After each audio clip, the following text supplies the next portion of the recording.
Hello and welcome back, and in the time between videos, I got back to where I was, but this time with significantly 100% less jumping into poisonous water to my death. So let's operate this mechanism, and let's continue on. Ooh, that looks like a boss arena. Yes, we skipped most of this stage with that jump. Great. Now we want to hurry up because some fishmen are going to start doing that. And we don't want them to knock us off, because if they do, we go right into the poisonous water. For obvious reasons that you saw last episode, you don't want that to happen. You can find a roast chicken in there, there's a knife in here, which we don't want because we want axes, and there's some money in here. Good old money. What's going to be in this boss arena? Oh, hello again. Beautiful. Truly. Come on, lock on. Oh, yeah. No, wait. I'm getting confused because I thought he needed 2 hits, but this is the second phase, so he does need 3 hits even with a level 3 weapon. Trying to poison us. If he hits you with that, it can poison you, which is a little mean in this stage in the game. I mean, we don't have anything to heal poison right now. We could have collected some, but, you know, I didn't break open the torch that had one. And even then, you'd only have one of them. But it's still hard to get poisoned by him, so I guess it's not too bad. Although I'd rather he not poison you. Oh. Fortunately, he's been being knocked out of it every single time. He's also falling apart, which is proof that we're defeating him. Ah, that's probably not the best he's been in. Did I get hit by him dying? Whatever. Give me the roast chicken. Yeah, there's a roast chicken in his skull. God knows why. And now the drawbridge is up. We could easily just have the game end right now, unable to get into Dracula's castle. But Dracula is going to be a nice guy and let us in. How nice of him. And... boom. The portcullis is still closed, though. You better open up that portcullis. As our tiny little poorly pixelated feet start walking up here. Looks like he fucking shat himself. Cornell. I don't think anyone in this game has a good walk animation. And the gate's open. Good, they opened up the portcullis. And now, an important cutscene. But first, we're gonna poke the gate.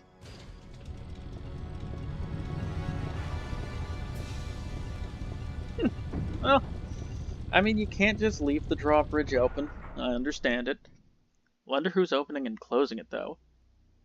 Haha! Shocking to find the great Cornell helpless in a place like this.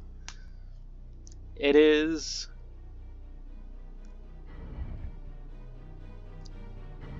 wait for it. As he opens up the portcullis with his bare hand. Even a man-wolf is nothing but a trapped dog in a cage. Actually, there's 2 doors here. Ortega! You're okay! I saw the village after it was attacked. Your home was burned to the ground. Which is typically what happens when a village is engulfed in flames. Uh-huh. I know. Are you really... Ortega? It has been 1 year since I lost to you. Huh? And Ada... why, she's really blossomed into a beautiful woman. What are you saying? Don't fuck my sister.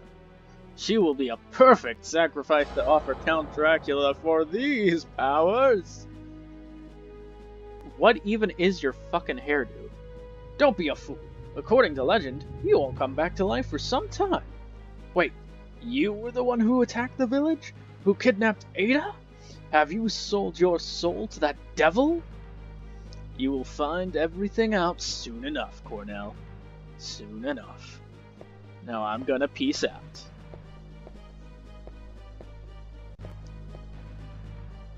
Ortega! Yes. So, that is essentially the plotline here. Ortega's being a little bitch because Cornell beat the shit out of him a year ago. That's a good, understandable, relatable plot. I want that, Jill. And now we have to go through, you know, this tower because he couldn't open up the portcullis for us. Ortega wants us to do platforming. To be fair, it's probably a good thing. Although this level chooses a really, really bad method of extending playtime. Now, how do you extend playtime? Oh my god, I almost clipped through this. That just took me off guard. Anyway, how do you extend playtime? Well, there's some pretty simple answers. You can create new parts of the stage, you can make new levels, or you can just make people do the level twice. Yeah, welcome to this level. And now we're fighting these guys. Poorly. Jesus Christ. Oh my good lord.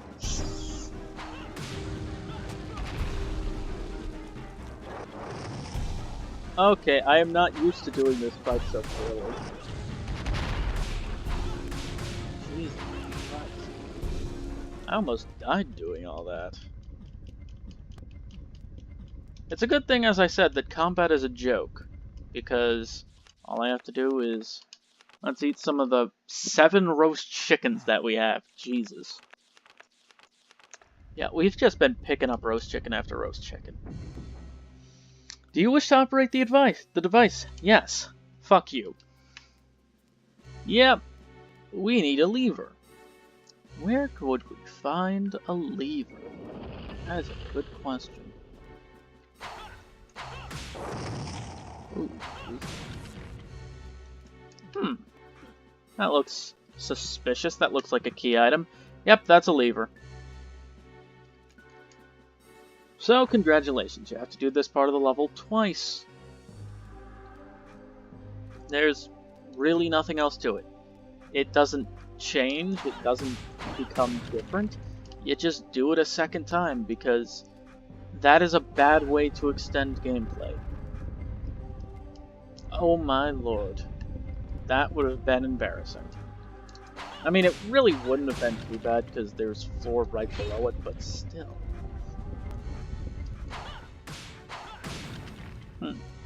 This part of the castle actually feels easier than the first descent. I feel like there's more platforms. There probably is. Okay. Yeah, these guillotines are not as dangerous as they look. You don't really have to worry too much about them. They're only a problem when they knock you off the platform, because then you fall to your death. Which is a problem for obvious reasons. Now we can attach the lever and actually pull this damn thing. Thank God. Trust me, if you're a new player for this, this is so aggravating because any fall from that tower can kill you, and then you have to make the entire trip up again, and then having to do that twice. And then there's the other side, which is essentially the same thing. In here, I missed it before, there's a cache of items. What kind of items? 50 red jewels. That's very useful. As I keep picking them up after I've already had 99. Yeah, 99 is the maximum that you can hold. I'm actually going to make a safety save here, because the second part of the tower can be tricky. You'll also notice that these doors have, one of them has a sun on it, the other has a moon on it. That basically just corresponds to the time of day that it has to be to open up that door. Fortunately, we were going at the best possible time of day, so we haven't had to use any time of day cards. If you don't have any time of day cards, this is probably some of the most boring gameplay possible. Yeah. Oh no, you don't. Ugh. This is why I make a safety save. Because the level does stuff like that. Again, the second tower is just annoying because just stuff like that. None of the platforming is difficult. It's really just... Okay, well, none of the platforming is difficult for me, but... if you mess up and... Yeah. Again, not that dangerous. Okay, so... Here we are again.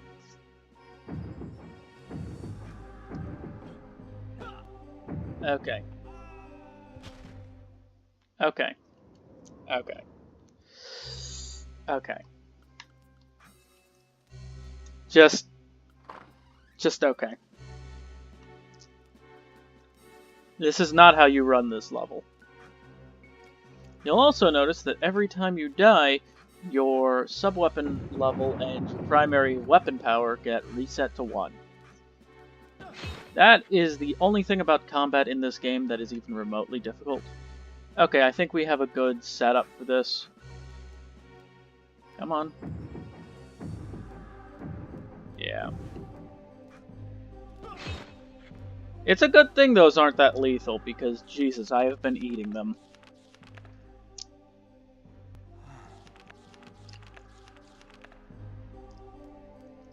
And yeah, this is basically just how you can be absolutely terrible at this. These will flip over as you step on them, so don't be too, don't just wait around. They also have other combinations. They can turn up and down randomly. But yeah, I knew that this time I got a good set of... I don't even know what to call it.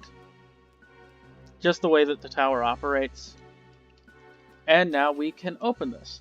Now, the reason we had to do what we did is because the other tower will close the door that Ortega opens.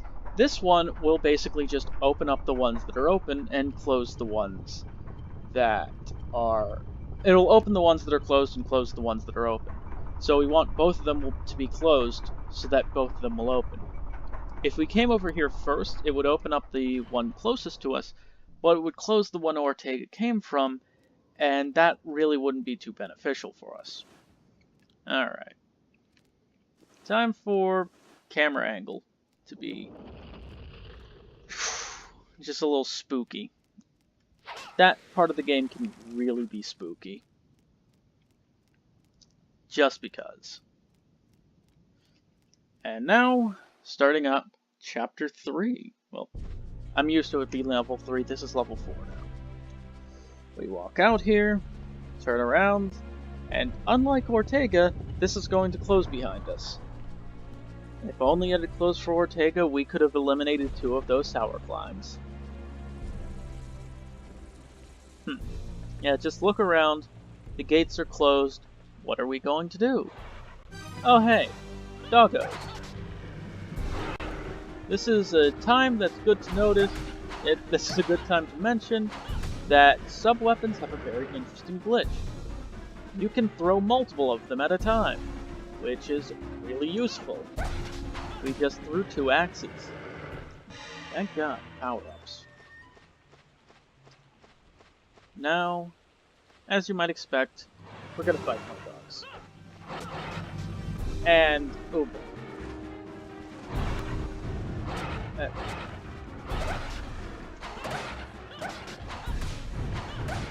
There we go. Get into a good rhythm. That's it. And then finally,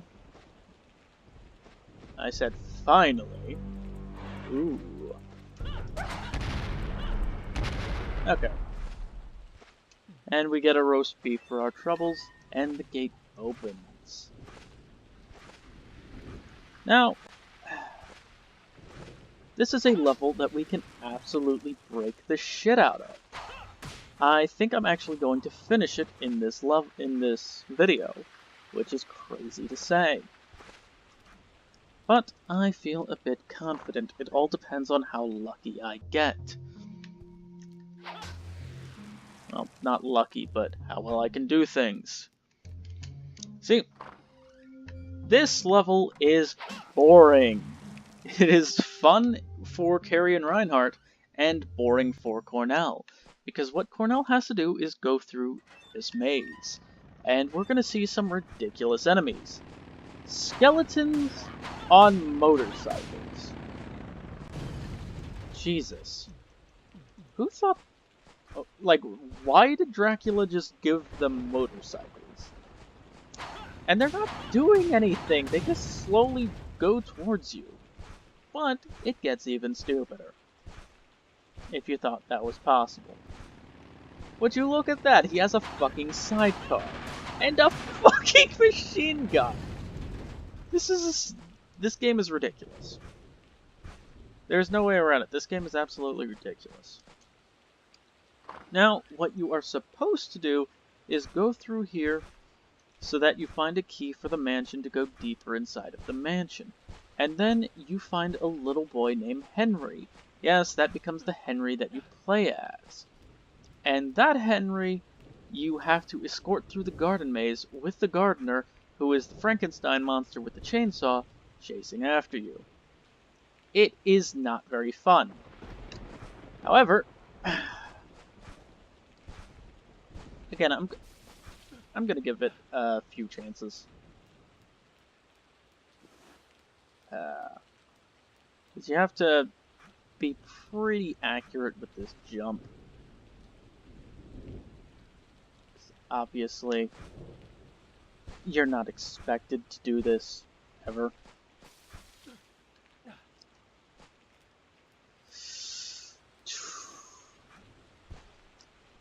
And this is one of the harder jumps in a speedrun, because you have to get a really good position on this. And come on, there we go. Yep. We just clipped out of bounds. So, rather than going through the level, escorting a little child through the garden maze with a, chainsaw gardener running after us, we're just gonna say, no, we don't want to do that, and run into the loading zone. That skips out having to do all of this level. Hello there.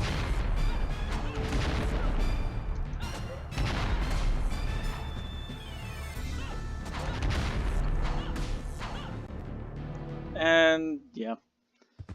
If we had more power-ups, that fight would have been better. Oh no. Ugh, it's true. You are not a mere man-wolf. Quite a show there, Lobo. Now look, who are you people? That is a good question. A man of your skills should be able to put up a good fight against him. Uh-huh. We don't have any idea the power of the man-beast's magic. Wait, him? Am I fighting Voldemort? And so they just disappear. You'd think they would teleport. The man-beast's magic? Yeah, Cornell, nobody involved knows. And look, it's a hidden path. Found the hidden path.